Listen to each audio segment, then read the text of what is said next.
Welcome back to Double Down University. I'm back with you guys with another college basketball prize picks video. Today is conference tournament time. This is one of the biggest days of the year of just straight basketball from early morning to late night, as we have some Pac-12 late night action as well later on in the night. But the first matchup starts at 11:30, and we have a 12 o'clock game for the ACC. So those are the two games that I'm going to touch on, the two early games, kind of get this out there to you guys so you guys can place it. And who doesn't want to wake up or at least, watch some early basketball and make some money off of it? So the first prop I have for you guys is Amari Kelly over 7.5 rebounds and assists. Next up, I have Hunter Couture over 11.5 points, as well as Eric Reynolds over 15.5 points. So let's get into it. Let's start off with the ACC matchup, the 12 o'clock matchup. So we have Virginia Tech going up against Florida State. So both teams are pretty fairly paced team. Now, granted, Florida State is a super pace-up spot here. As you see, they're 32nd in the country in pace. But in this matchup, Virginia Tech, they have the three-point advantage as well as near proximity advantage, which Hunter Couture lives is at the three-point line. And I'll show you guys right here. So as you can see here, I'm kind of zoom in for you guys. So Hunter Couture, he has an effective shooting percentage of 61%, which is really, really good. So that means that if he gets a small volume, he's able to hit his shots.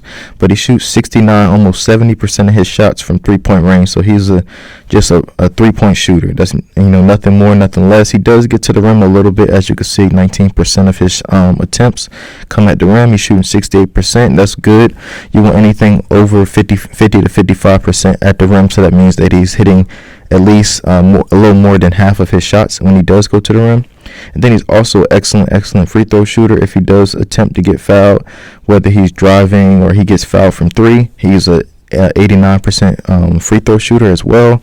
Now, granted, I think in this matchup, Florida State doesn't really actually they do foul a lot. So as you can see here, they are 274th in keeping their opponent off the free throw line. So there will be a lot of fouls in this matchup. So look for Virginia Tech to get in the bonus a little early. If they do get in the bonus in each half, he just has to be aggressive to be able to get fouled. And then all he really needs to do is make 3 shots a half. Now, one thing that to note about the ACC tournament, I watched it yesterday, and I seen the Boston College matchup against Miami, and then I also seen the game of NC State versus Louisville. Now, one thing to note too is that the rims are super friendly. Anytime you have bad teams like Louisville and Boston College putting up a boatload of points, that means that the rims are shooter friendly, because they're two low scoring teams that don't really score that really well as far as the upper echelon of teams. So that's one thing to note, is that the rims are super friendly. So it should help him out in this matchup as well. Another thing too, I put a scatter plot of all the teams he's went over points, this point prop line at. So all the teams right here that he's went over against, and I did their 3-point percentage at the bottom, and I did their pace of play on the other axis. And basically anything over 67 is a high pace team, meaning a fast paced team. More possession, what fast pace leads to is more possessions for both teams to be able to go up and down, and and that equals more opportunities. So the only comparable matchup as far as pace wise is Louisville and Syracuse, as well as Boston College pace wise. And then we're going to go to let's do points in the paint. Let's do that on another axis to kind of compare as well. So let's go all the way down to P, points in the paint per game. Here it is. So as you can see, same thing. It's only comparable matchup, Louisville, Syracuse as well. So, and then we also have Boston College. So let's kind of see what he did in those two games. So let's see, against BC, he put up 17 points, and he's taken only 6 shots, and he made 4 out of 6. He made 6 free throws in that matchup as well. Against Louisville, I think he barely got it in one of the games. Yep, he got 12 points on the dot. But as you can see, he's not getting a high volume. But if he does get a high volume, he's more than capable of going way over this. So he was 3 for 6 from the field, and then he also made 5 free throws. So that's telling me that he's aggressive. And then also was the other matchup. It was Syracuse. So SY. So against Syracuse, same thing. He got 12 points, but he made 5 out of his 10 shots. So what that tells you is a super efficient. Now, he didn't get the luxury of getting free throws in this game. He shot 6 3-pointers out of his 10 attempts, and he made 2 of them. So that's 6 points right there. And then he just made his other shots from the field. Or he made 3 more shots from the field, so that puts him over his point prop. So that's one that I really, really like. I think overall, I think that's my play of the day. That's my favorite one that I really like. I just think that the line is just, I won't say it's disrespectful because, you never know, with foul trouble and how things turn out. But I just think that that's way, way low for somebody like him. I think he should be anywhere between the 13.5 to 14 range. Me personally, but moving forward, on the next matchup, we have St. Joe's going up against George Mason. And in this matchup, George Mason is a super slow-paced team. As you can see here, they got 3 snails. What that means is they're 344th in pace. One thing that St. Joe's have an advantage at is 3-point. And then they don't really have a free throw advantage in this matchup. But this where Eric Reynolds lives is the 3-point line.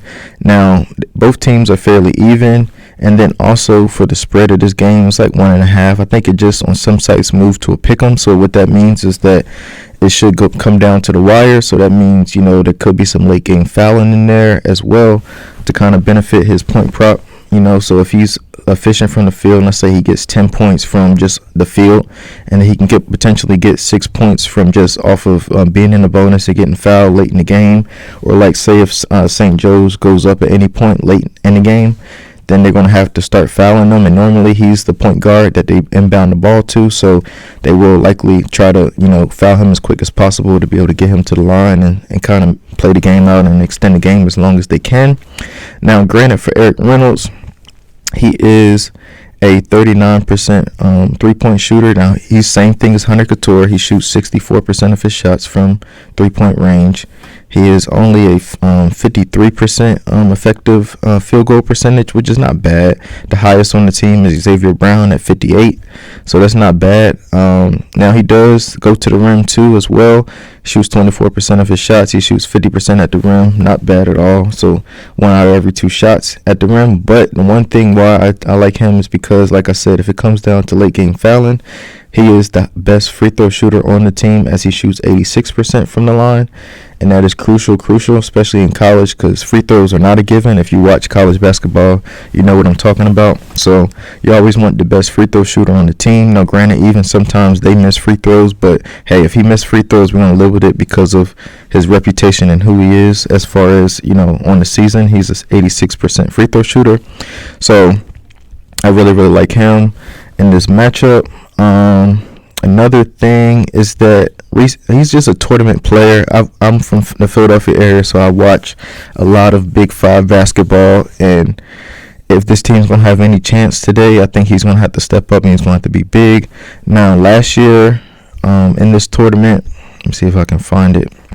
So last year in this tournament, his last couple games he had against Dayton, when they lost against Dayton, he had 19 points in 33 minutes. He played 40 minutes in the game against George Washington. Now, granted, I do think this game went to overtime, if I'm not mistaken, because I do remember this game. But he had 34 points and 6 rebounds and 4 assists.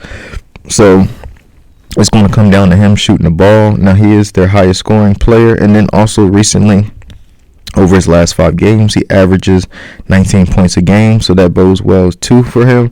And he's averaging 15 shot attempts in his last 5 games, making 5 attempts, and then also he averages 10 3-point attempts, and he makes he shoots 38%, so not bad at all. I really, really like him in this spot as well. And then moving last but not least to the other side of this, which is Amari Kelly. The only reason why I like this is because of the potential of Keyshawn Hall not playing. Now, granted, he missed the last 3 games, Keyshawn Hall, due to an injury or illness or trying to recover from an injury. So I do not know if he's playing. Now, keep an eye out on Twitter or something like that. Just search up Keyshawn Hall to see if he's in or he's out. But if he is out, this prop will probably get bumped because it's the rebound potential, because Keyshawn, let me see if I can pull it up. I don't have the team scatter plot. Let me try to pull this up for you guys. or the player scatter plot. So let's go George Mason. So George Mason. All right, cool. So let's go to rebounds. Well, let's do defensive rebounds and then just regular rebounds. Let's see. All right. So as you can see here, he's a second leading rebounder on the team. He averages around 6, but he gets 4 defensive rebounds. Now look at Keyshawn Hall, where he averages 7 to 8. So if he's going to be missing out of this game, then Kelly will most likely have to fill that production role as far as rebounds.